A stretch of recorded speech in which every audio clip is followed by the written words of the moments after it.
कौन करेगा इनकी मदद? क्या कोई है ऐसा इंसान जो इनकी मदद कर सके? इस बाजू के 116 ऑपरेशंस हुए हैं। मुंह से कहना आसान है। सऊदीया से लोग कॉल करते हैं, मैंने मजबूरी में नंबर दिया। कहते तूने नंबर क्यों दिया, अगर तुमने गलत काम नहीं हमारे साथ करना तो। मैंने नंबर दिया, मेरा मजबूरी है, मैंने कोई शौक से नंबर नहीं दिया। मेरे घर बिक गए हैं, घर गिरवी दिया मैं, कोई प्रॉपर्टी नहीं बची है जो मेरे इलाज पे मेरा बाप खर्च कर दे। अगर किसी ने हेल्प करनी है तो मेरे नंबर पर रब्ता करे, अगर किसी ने नहीं करनी है तो अल्लाह का वास्ता आप लोगों को मुझसे कांटेक्ट बिल्कुल मत करो। 1000 रुपये का रोज़ाना का खर्चा है जब अफोर्ड नहीं कर पा रही हूँ। मेडिकल स्टोर से उधार मेडिसिन लेती हूँ, भी नहीं दे पाते हैं। इतना कर्जा मेरा चढ़ा हुआ है। एक बीमारी की मेडिसिन खाऊँ, दूसरी की खाऊँ, तीसरी की खाऊँ, किस बीमारी की मैं खाऊँ।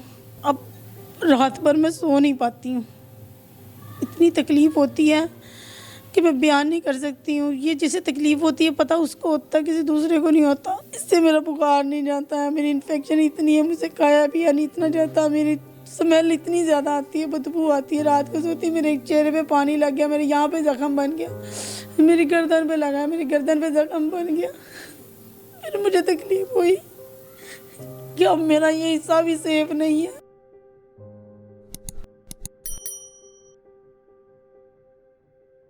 अस्सलाम वालेकुम नाज़रीन, मैं हूं आपकी होस्ट अलकुमा मलिक और आप देख रहे हैं पायनियर वर्ल्ड न्यूज़। जी नाज़रीन, आज मेरे साथ मौजूद हैं फौजिया बहन, जो कि बहुत ही संगीन मुश्किल में फंसी हुई हैं, बहुत एक संगीन बीमारी में फंसी हुई हैं। आप इनका बाजू देख सकते हैं, इस बाजू के 116 ऑपरेशंस हुए हैं। ये बहन किस तरह से ज़िंदगी बसर कर रही हैं। एक बहन ने इनकी खुदकुशी कर ली, वो चलते चलते उनकी हड्डियाँ टूट जाती थी। दवाई इतनी महंगी हो गई, बाप पे 22 लाख का कर्ज चढ़ गया।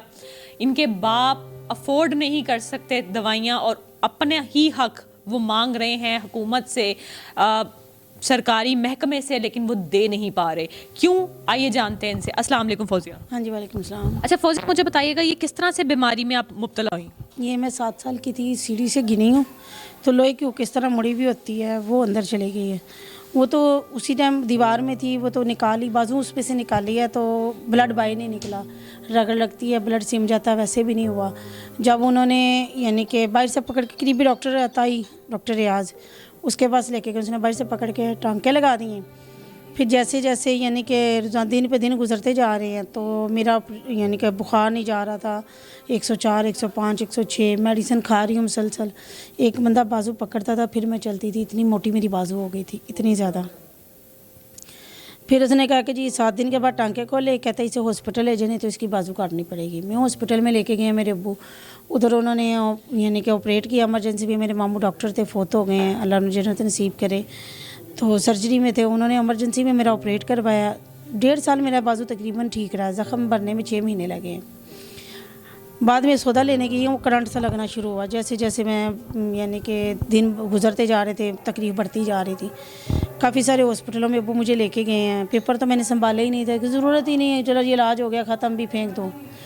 वो तो मुझे उस वक्त एहसास हुआ कि इसलिए मैंने अब रिपोर्टें अपनी संभाल के रखी हैं कि इनकी कितनी वैल्यू है घुमाने की। वो फिर उन्होंने कहा कि नहीं जी कुछ नहीं है, कुछ नहीं है, मेडिसिन खाएं ठीक हो जाएगा, मेडिसिन खाएं ठीक हो। वो अंदर ही अंदर ज़ख़म फिर मेरा बन रहा था।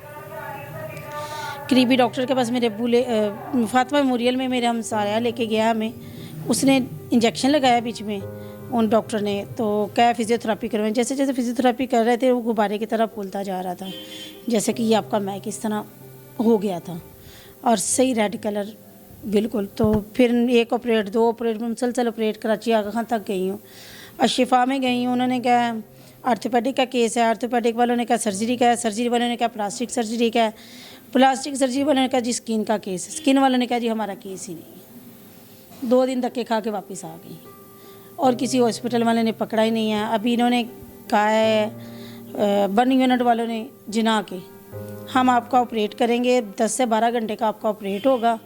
तो कंधे से ये जो इतना सा बाजू काम कर रहा है ना, ये मेरी मूवमेंट है इतनी, ये भी नहीं काम करेगा, यहाँ से वेने निकाल देंगे। मैंने कहा सर इसकी कोई गारंटी कि ये आगे नहीं जाएगा। उन्होंने कहा 40 से 50% ये है कि ये आपका फौरी चला जाएगा, 40-50% चांस है कि ये कुछ अरसे के बाद जाएगा। मैंने कहा फिर मैं इतना बड़ा रिस्क भी लूँ, ये आगे हार्ट वाली साइड है, तो फिर मैं ये काम करवाऊँ क्यों। अभी तो चलो ये इतने एरिए पे है, ये एरिया कहेंगे ज़ख़म ओपन करके मैं वो भी दिखा दूँगी, मेरा कोई इशू नहीं है। ये रोज़ाना आप डॉक्टर पे जाती हैं, रोज़ पट्टी मरहम पट्टी करवाती हैं?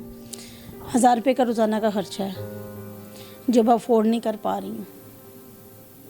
मेडिकल स्टोर से उधार मेडिसिन लेती हूँ, वो भी नहीं दे पाते हैं। इतना कर्जा मेरा चढ़ा हुआ है। एक बीमारी की मेडिसिन खाऊं, दूसरी की खाऊं, तीसरी की खाऊं, किस किस बीमारी की मैं खाऊं। हेपेटाइटिस मुझे है, 2014 में मुझे अटैक हुआ है, इस रमज़ान में फिर मुझे अटैक हुआ है। हेपेटाइटिस है, शुगर है, ये बीमारी की है। किस किस मेडिसिन की मर्ज़ की लूँ, सबकी लेती तकरीबन 50 से 60 हज़ार की एक महीने की दवाई मेरी आती है। अब रात भर मैं सो नहीं पाती हूँ, इतनी तकलीफ़ होती है कि मैं बयान नहीं कर सकती हूँ। ये जिसे तकलीफ़ होती है पता उसको होता है, किसी दूसरे को नहीं होता। कोई मेरी तकलीफ़ का अंदाज़ा नहीं कर सकता कि मैं किस अज़ियत में हूँ, किस तरह मैं ज़िंदगी गुजार रही हूँ। अल्लाह का लाख लाख दफ़ा शुक्र है फिर भी मैं चल रही हूँ। अल्लाह ने मुझे हिम्मत दी है, मैं चल फिर रही हूँ। कोई लोग जहाँ पे भी धक्के खाए हैं, दम वालों के पास जाती हूँ, दम वाले गलीज़ अल्फाजात इस्तेमाल करते हैं।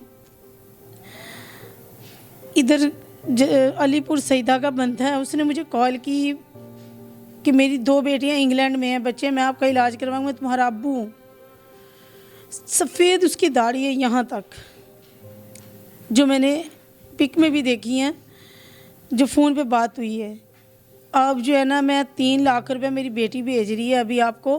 फ़िलहाल आप जो ऑपरेट इधर होना है आपका प्राइवेट, वो आप ऑपरेट करवाओ, तो उसके बाद आपका वीज़ा मंगवाती हूँ। पैसे जब देने ही लगा है तो कहता है कि आपके ऊपर ना घर पे काला जादू है, मैं इसका इलाज करूँगा।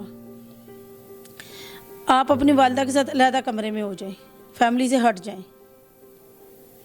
मैं बता नहीं सकती हूँ कि फिर कहता है कि जी 2-3 दिन वो सही चला, उसने कुरान आयत बताई हैं, ये पढ़नी है, सारी रात जागना है, मैं पढ़ती रही हूँ। मैं फैमिली से अलहदा, मुझे ना ये बात खटक गई थी कि ये दम वाला अगर करना है दम तो फैमिली में भी हो सकता है। अगर हमारी फैमिली पे है काला जादू तो फैमिली में दरमियान में बैठने में क्या प्रॉब्लम है। उसने मुझे कहा कि जी तुम वॉशरूम में जाओ, वॉशरूम में जाके तो इस तरह, मैं क्या अल्फाज आपको बोल नहीं सकती हूँ कि क्या क्या अल्फाज उसने मुझे कहा है। और मैं इधर हमारे सामने इधर सोफ़ा है, मैं उसके ऊपर बैठी नहीं हूँ। तहज्जुद का टाइम था जब वो ये अल्फाज बोल रहा था। मैंने फ़ोन कट किया, उसके बाद मैंने नंबर ब्लॉक कर दिया। इसके अलावा आपने एक डॉक्टर के बारे में बताया कि एक डॉक्टर ने भी आपका इलाज करवाने का कहा था। जी, डॉक्टर ने कहा म्यू हॉस्पिटल से कि जी मैं आपका जो है ना ट्रीटमेंट करूँगा। मेरा नाम उसका मुझे याद नहीं है, क्या उसने नाम बताया अपना, पिक्चर उसने अपनी भेजी, ओटी की, मुझे नहीं पता, नेट से ली है, मुझे नहीं पता। कि मुझे उसने यही बताया कि मैं म्यू हॉस्पिटल का डॉक्टर हूँ, सर्जरी का। अब वो सर्जरी का डॉक्टर है। मैंने कहा म्यू से ही मेरा बाजू ख़राब हुआ है, तो मैंने कहा आप डॉक्टर फैसल को जानते होंगे, डॉक्टर फैसल शेख ज़ैद हॉस्पिटल से गए, आप उनसे जाके मेरी हिस्ट्री आप पूछ सकते हो। अगले दिन वो बंदा वीडियो कॉल करता है, वीडियो कॉल करके अपने आप को ओपन करके मुझे दिखा रहा है। मुझे बस उसकी पिक हैं, जो भी हैं वो मैंने डिलीट नहीं की, बाकी तो सारा मैंने नंबर ब्लॉक कर दिया। कौन करेगा इनकी मदद? क्या कोई है ऐसा इंसान जो इनकी मदद कर सके? इस बाजू के 116 ऑपरेशंस हुए हैं। मुंह से कहना आसान है, लेकिन बर्दाश्त करना और ऑपरेशन को देखना ये कोई आम बात नहीं है, ये कोई फ्रॉड नहीं है। इनका पट्टी होते हुए मैंने इनका बाजू देखा है, इनकी तस्वीरें तक मैंने देखी हैं, हर चीज़ मैंने देखी है। लेकिन आप लोग तो आराम से कह देते हैं ये फ्रॉड है, ये फेक है, ये ऐसे है, ये वैसे है। कहेंगे तो मैं उनकी पट्टी भी खुलवा सकती हूँ, लेकिन क्या फ़ायदा ऐसी पट्टी का कि बाद में ये दोबारा मेडिकल स्टोर पे जाएंगी, फिर दोबारा पट्टी करेंगी, इस ज़ख़म पे हवा भी नहीं लगने देनी, और आप लोग सिर्फ स्किप करके चले जाते हैं। अगर आप लोग इनके अकाउंट में एक नॉर्मल बंदा 1000 भी करके भेजे पैसे, तो 1000 बंदा जब भेजेगा तो 1 लाख हो जाएगा। और इनका इलाज, आपका इलाज कितने का है? 7000 पाउंड 1 हफ्ते का। उन्होंने कहा था कि 2 हफ्ते का आप हमें शो दें, बैंक स्टेटमेंट दें, हम आपको वीज़ा भेजेंगे। ये हॉस्पिटल वालों ने कहा था। यानी कि आपका इंटरनेशनल इलाज हो सकता, पाकिस्तान में नहीं हो सकता। फिर अभी 29 सालों से तो पाकिस्तान में इलाज नहीं हुआ। तो मुझे जो शेख ज़ैद वालों ने लिख के दिया था 2003 में भी जवाब दिया था, 2017 में भी डॉक्टर शफीक अहमद शफ़क़ जब रिटायर हुए उन्होंने उस वक्त मुझे लेटर दिया था कि बच्चे आप जहाँ पे जा सकती हो आप चली जाओ, अब यहाँ पे आपका ट्रीटमेंट नहीं हो सकता। ये डॉक्टर शफीक अहमद शफ़क़ ने कहा था, जिन्होंने मेरे पे बहुत मेहनत की है और अपने पल्ले से भी मेरी हेल्प की है। अल्लाह उन्हें सेहत, तंदुरुस्ती और ईमान वाली ज़िंदगी दे। और डॉक्टर हामिद क़य्यूम भी ने भी मेरा बहुत ख्याल रखा। इससे मेरा बुखार नहीं जाता है, मेरी इन्फेक्शन इतनी है, मुझे खाया पिया नहीं इतना जाता, मेरी स्मेल इतनी ज़्यादा आती है, बदबू आती है, रात को सोती मेरे एक चेहरे पे पानी लग गया, मेरे यहाँ पे ज़ख़म बन गया, मेरी गर्दन पे लगा, मेरी गर्दन पे ज़ख़म बन गया। फिर मुझे तकलीफ़ हुई कि अब मेरा ये हिस्सा भी सेफ नहीं है, मैं क्या करूँ। वो एंटीबायोटिक मैंने मजबूरन 2-3 महीने खाई हैं कि मेरा ये ज़ख़म ठीक हो जाए, वो ठीक हो गया, बाजू वाला नहीं ठीक हो रहा। आप हमारी आवाम को और ऐसे दरिंदों को कोई मैसेज देना चाहती हैं? सऊदीया से लोग कॉल करते हैं, मैंने मजबूरी में नंबर दिए, कहते तूने नंबर क्यों दिया, अगर तुमने गलत काम नहीं हमारे साथ करना तो। मैंने नंबर दिया, मेरा मजबूरी है, मैंने कोई शौक से नंबर नहीं दिया। मेरे घर बिक गए हैं, घर गिरवी दिया मैं, कोई प्रॉपर्टी नहीं बची है जो मेरे इलाज पे मेरा बाप खर्च कर दे। कहते सऊदीया से कॉलें आती हैं, बता नहीं सकती हूँ किस किस तरह बेहूदगी, दोस्ती कर लो, हम अभी पैसे भेजती हैं, 10,000 भेजेंगे, 8,000 भेजेंगे। तो नंबर तो अल्लाह के बंदो मैंने अपने घर का दिया, मेरा ज़ाती नंबर तो नहीं है जो तुम मुझे इस तरह के सवालात करते, मेरे घर वाले मेरी बात करवा देते हैं। तो इसका ये मतलब नहीं है कि आप मुझे टॉर्चर करो। अगर किसी ने हेल्प करनी है तो मेरे नंबर पर रब्ता करें, अगर किसी ने नहीं करनी है तो अल्लाह का वास्ता आप लोगों को मुझसे कांटेक्ट बिल्कुल मत करो। अगर नहीं हेल्प आप लोग कर सकते, जिसने अल्लाह के वास्ते करनी है मेरा फ़ोन का नंबर हाजिर है, मेरे फ़ोन पे कॉल कर सकता है। अगर नहीं अल्लाह के वास्ते हेल्प करनी तो मुझे कोई रब्ता ना करे। आपका नंबर क्या है?